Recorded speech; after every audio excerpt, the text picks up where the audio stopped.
The engines are on, and any minute now we're going to lift the anchor and start our journey back to Trinidad. Now I know some people are kind of shocked that we're going back to Trinidad, but from our perspective, the awful experiences we had there were not related to Trinidad. In fact, there were Trinidadian friends who, without them, I don't know if mentally we would have got through it. It was all the stuff related to Leopard that made our experience hell. So I'm never ever gonna hold that against Trinidad. I'm actually looking forward to going back, seeing some of the places we love. You know, I can't wait to go to the market, seeing friends. You know, I've got stashes of chocolate and things like that for them.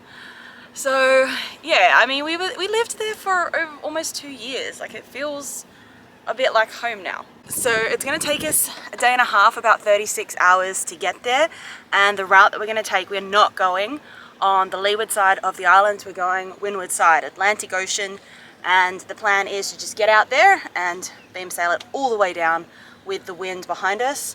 We're going to kind of stick out at the start and then cut in, because Trinidad does have quite a significant current on the north coast.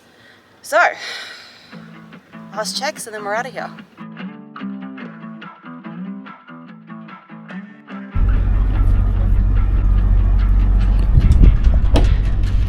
Anchor is up, now he's just going to secure it.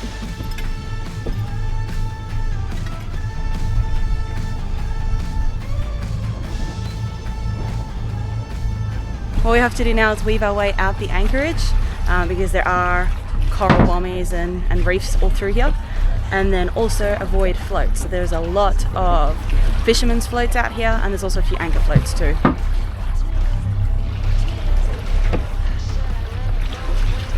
Yeah, it seems to be a lot deeper than what the chart says. At least it's nice and clear today.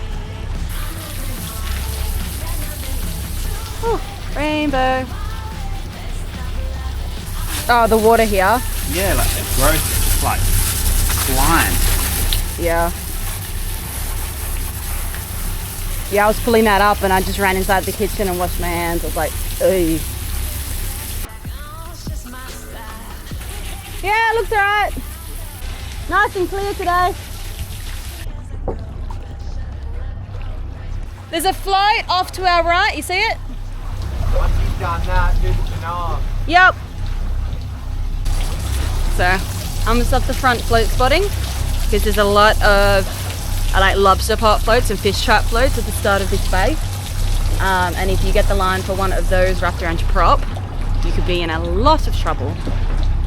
The other two boats that we were with, which is a Leopard 50 and a Lagoon, they have both left. They said lots of fish traps around here, but cleared when they were in the channel. So thank you to the Down Southers group chat. Oh, such pretty clear blue water.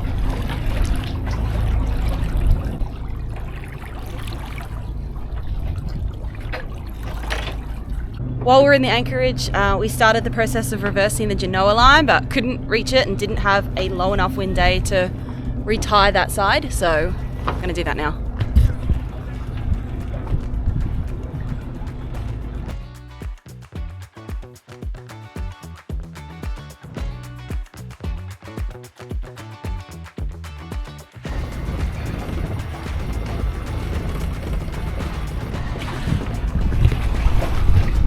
Now put the line up.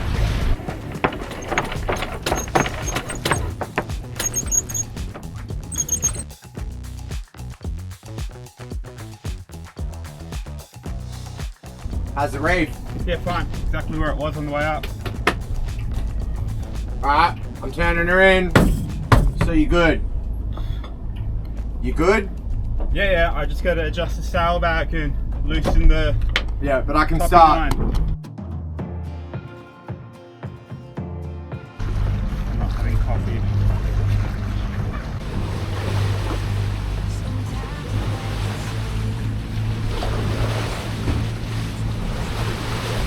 Mainsail is up and we're now motoring out of the bay to go and find ourselves some wind.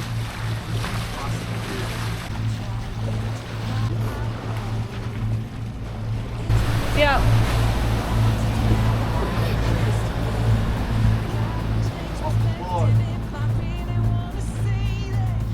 Yeah, there's the red one, and then there's a whole line of white ones. Oh, there's a whole line of red ones too.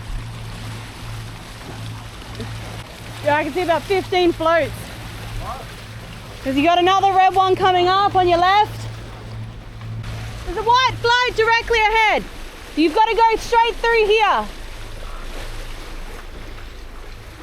There's a white one there, there's a red one up there.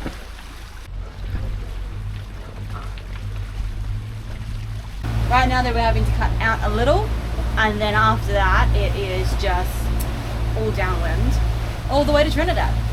And downwind sailing, that is the most comfortable thing to do in one of these boats. Upwind, we just don't even do that.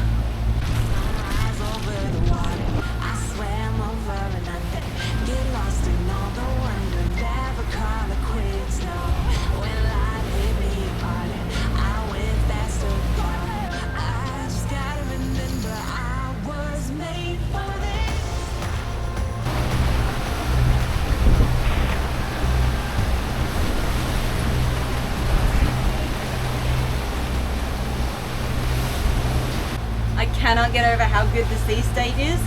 Yesterday we had like 20 knots of wind coming through the anchorage and white caps, and today this is just, if it stays like this all the way, I cannot tell you how happy I'm gonna be. Like, I don't think it will, but I'll be really happy if it does.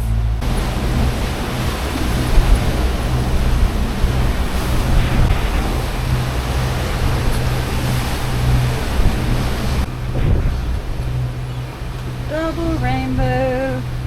At the moment our speed is about 8 knots, but our speed over ground is only like 7.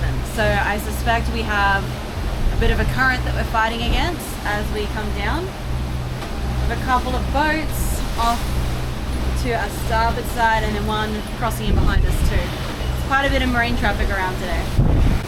And in good news, I just got the email confirming that the government vet in Trinidad has given Rose permission to proceed to Chaguaramas, where she will have an inspection. So that is very, very good news. I'm happy. I mean, obviously we had everything we needed, but it was good to get that little bureaucratic tick that you need.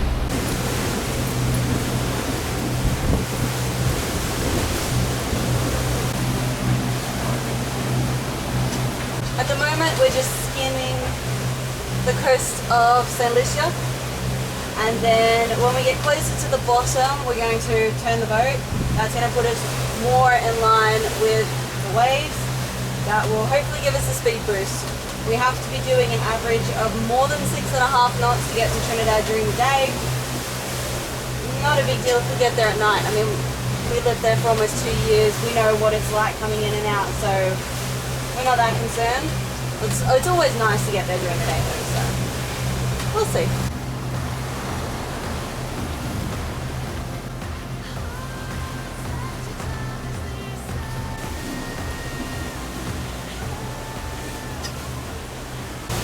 That is the end of St. Lucia there, and next up is the St. Lucia and St. Vincent and the Grenadines channel, which will be on our starboard side. We're on the open ocean side, and now that we've made this little bit of a turn, which we're pointing directly at the north coast of Trinidad right now, we've sped up, the waves are pushing us, it's quite nice. So in about 15 minutes I'm going to go down and have a sleep so that I can do my watches tonight, and then we are definitely on track to arrive in Trinidad tomorrow night, which is cool.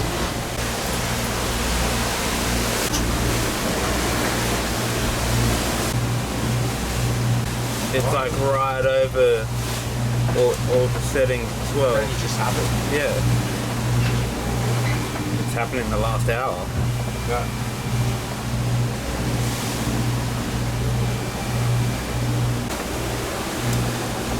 Oh yeah, everything breaks in the middle of the ocean. So I'm up again, and it's sunset, so night sail. Speed has not been great. We are really struggling with this current. At the moment though, we've got the south of St. Vincent over there, and yeah, I'll be up till 11 with Trent, and then we do our switcheroo.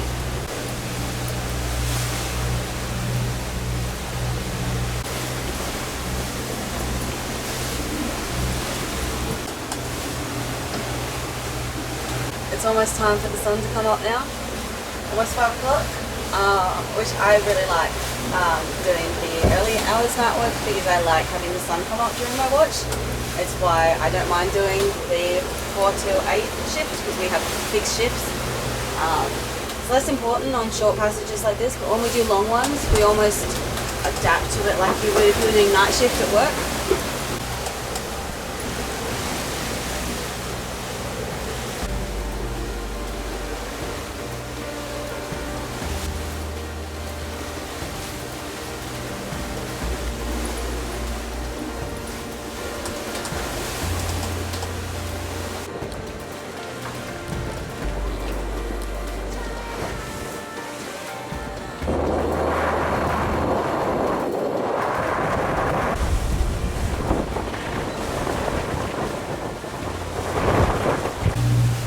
Way off in the distance, it's hard to see through the haze, but we've been able to spot the north coast of Trinidad. It feels so good to actually be able to see it. We're still a number of hours away, but it's right there.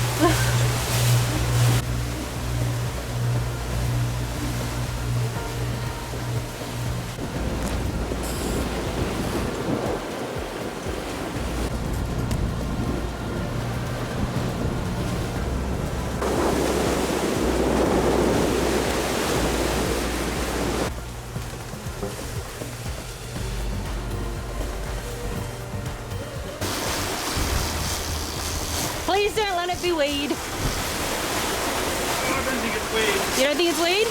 Oh yeah, I see.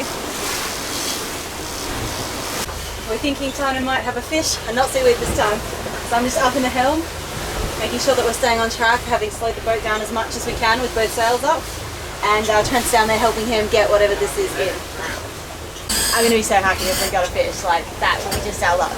Every single fish we've caught in the Caribbean that's been a good one has been coming into Trinidad or coming out of Trinidad. So, must be our lucky charm around here.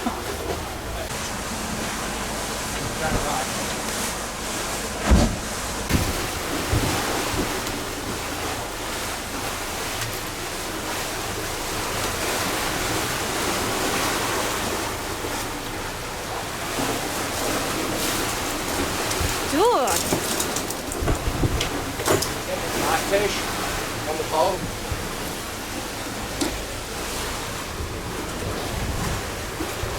Here you go.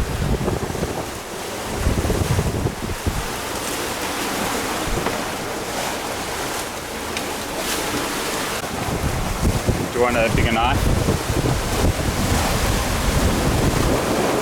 You get that? Yeah.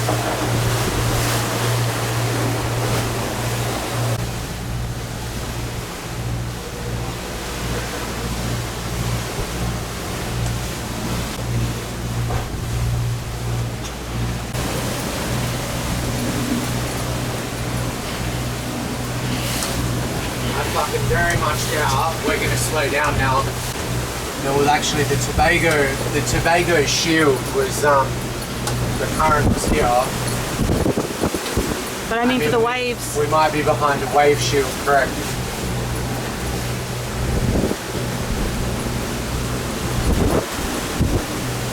That's a boat. Really? I don't know what it's doing. Fishing maybe? Yeah, it's over here somewhere. I've not seen it with my naked eye, but it's moving. I think it's just fishing. Once we lose sun, I'm probably going to turn that engine off. So we can just sail in and not risk. Not risk hooking up. Yeah, I'm being vlogged. you are. Hooking a pot is actually or a line in the water is quite a concern just on this bit of coast. We know people it's happened to, and one even needed an emergency haul out. And a tow.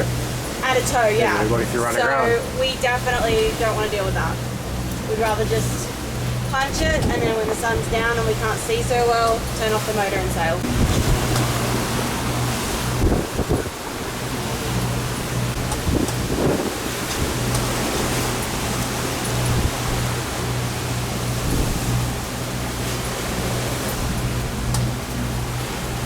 At the moment we're getting some pretty good wind, although I don't know if it's just what I call the sunset whoosh, but around 20 knots on the beam with the mainsail and the genoa. We're doing 7 to 8 knots, so we're charging in. Cannot wait to get to this anchorage and just know that we are safely here, ready for our haul out on Monday. Like, it just feels comfortable being back. I'm looking forward to seeing people, some of the cruisers that we know who are already here, some of our local friends that we met around the boat yard, the people at the market, and then we have friends who are behind us by a week or two who are going to be hauling out as well. So I think this will definitely be much more enjoyable than last time.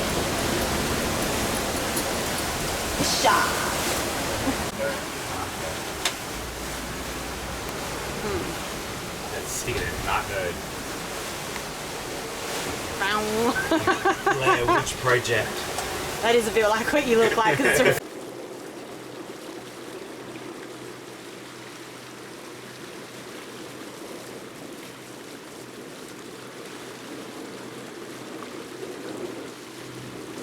How dark it is. Hold on, I'll go that node. Yeah, there you go, you can see now. So, just approaching our anchoring spot at the moment. As we were coming through the channel, we got to meet our first Coast Guard. So previously we've met the Italian financial police, the Algerian and the Croatian navies, but this is our first time with the Coast Guard. So they were super polite. They just wanted to see our papers, passports, and kind of know how many people, where are you coming from, and all that. Did that, and then they were happy, so off we went. So now we're just flying a little bit, super calm, very happy about. And in the next 10 minutes, we'll be anchored.